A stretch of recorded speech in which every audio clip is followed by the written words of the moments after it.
Israel and Lebanon held direct talks for the first time in decades here at the U.S. State Department on Tuesday. These talks come as Israel and Hezbollah have continued to exchange attacks, with Israeli strikes killing scores of civilians. Hezbollah, an Iranian-backed Lebanese militant group, has said it will not honor agreements that come out of these talks. Still, Israel and Lebanon have agreed to meet again at, quote, a mutually agreed time and venue, according to the U.S. State Department. Tuesday's talks were between the Israeli and Lebanese ambassadors to the United States and mediated by U.S. officials, including Secretary of State Marco Rubio. The talks on Tuesday lasted roughly 2 hours. All of the complexities of this matter are not going to be resolved in the next 6 hours, but we can begin to move forward to create the framework where something can happen, something very positive, something very permanent, so that the people of Lebanon can have the kind of future they deserve, and so that the people of Israel can live without fear of being struck by rocket attacks from a terrorist. President Trump says another round of peace talks could begin within days. The U.S. military is enforcing a blockade of Iran's ports, though CBS News is confirming that some ships are actually sailing through the Strait of Hormuz. With less than a week left in a fragile ceasefire, the U.S. and Iran remain locked in a stalemate after direct talks failed to produce a permanent peace deal. Trump sounded optimistic Tuesday about a second round of negotiations, suggesting something could be happening over the next 2 days. He doesn't want to make like a small deal. He wants to make the grand bargain. Over the weekend, Vice President J.D. Vance left Pakistan empty-handed. The key sticking point was Iran's nuclear program. A U.S. official told CBS News the U.S. asked Iran to stop enriching uranium for 20 years, along with, quote, all kinds of other restrictions, but Iran refused. In Pakistan, we made a ton of progress. Vance, who recently wrote a book about his This war has left 33.7 million people in need of food, water, shelter, and medicine. That is 65% of the population of Sudan. The conflict there erupted 3 years ago, triggered by a power struggle between the regular army and paramilitary fighters, the Rapid Support Forces. It has created the world's worst humanitarian crisis. The numbers are simply staggering. Let's take a look. 11.6 million. That's the number of people forcibly displaced by the war. 4.4 million of them outside Sudan, 6.8 million inside Sudan.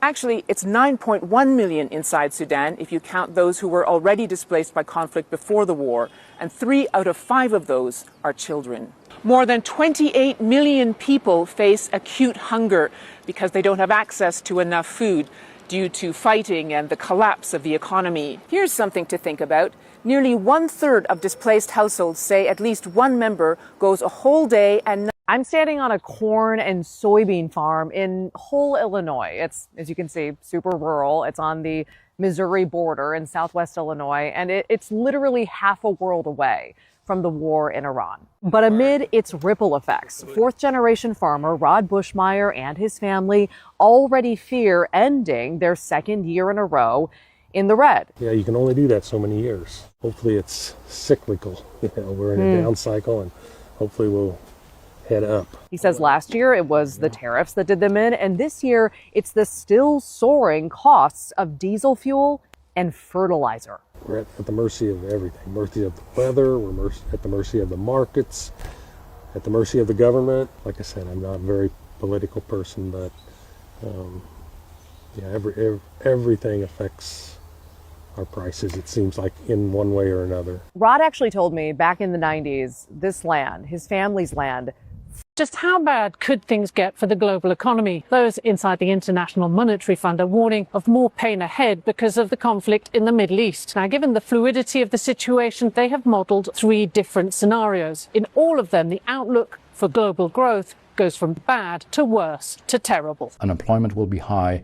For some countries, food prices, food insecurity might rise, food prices might be higher. 2% is a situation that will feel for most people around the world as if it's a recession time. Back in January, the IMF saw better times ahead. But now, as world finance leaders gather here in Washington for the IMF and World Bank spring meetings, there's only rising prices and maybe recessions around the world. The only question is which of the grim outlooks come true and what can be done to avoid the worst. This year happens to be a particularly big birthday for America.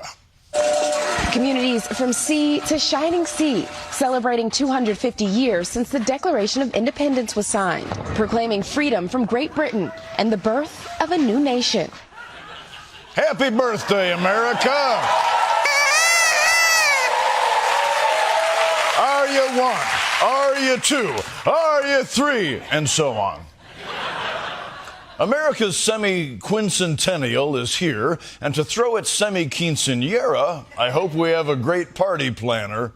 In my campaign for president, I pledged to give America the most spectacular birthday party the world has ever seen for America's 250th anniversary.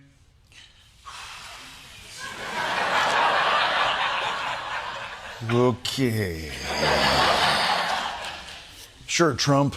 Plan the party. It's not like you have anything else going on. When they should have been sleeping peacefully, the skies brought them death. Hundreds of children killed in 5 weeks of war. This is Ali, a teenager in Tehran. For his own safety, we can't show his face or use his real voice. Before the war, I had no stress at all, but now, even the smallest sound causes my brain to react very badly. I should be able to study, to work, and become an independent person in the future, not to be constantly worrying about politics, living in stress, thinking about bombs falling, and endless fears. Instead of education, there's indoctrination. This government official is on TV calling on children to sign up for the regime's militia. Mamana, babaha.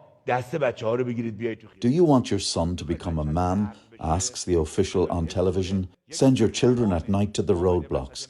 These children will turn into men. But it killed 11-year-old Ali Reza Jafari, hit by a drone. Stop the bombs and the killing. Fight like hell for the living. Stop the bombs and the killing. 2 kilogram, where's your spine? 2 kilogram, where's your spine? 2 kilogram, where's your spine? Going on. There's a genocide. They're killing it in Lebanon. They're killing in Syria. They're killing in Gaza. They're just killing. Stop the bombs and the killing. Fight like hell for the living. Stop the bombs and the killing. Fight like hell for the living. People, not war crimes. The people, not war crimes. The people, not war crimes. The people, not war crimes. Healthcare, not warfare. Our senators need to listen to their constituents. Right now, the U.S. is continuing to send endless amounts of money and weapons to Israel. As it does that, it is bombing Beirut, it is occupying South Lebanon, it bombs synagogues and universities in Iran. It's Wednesday, April 15. Here's the latest update. Nurseries in Dubai and Sharjah are set to reopen tomorrow as parts of the education sector begin to return to in-person learning. An announcement on the next step for schools is expected later today. The United States has also lifted its shelter advisory for citizens in the UAE after almost a week with no missile or drone activity reported. US officials who had left the country have now been advised they can return as conditions continue to stabilize. And US President Donald Trump has also said talks with Iran could resume in the coming days following the collapse of negotiations in Pakistan over the weekend.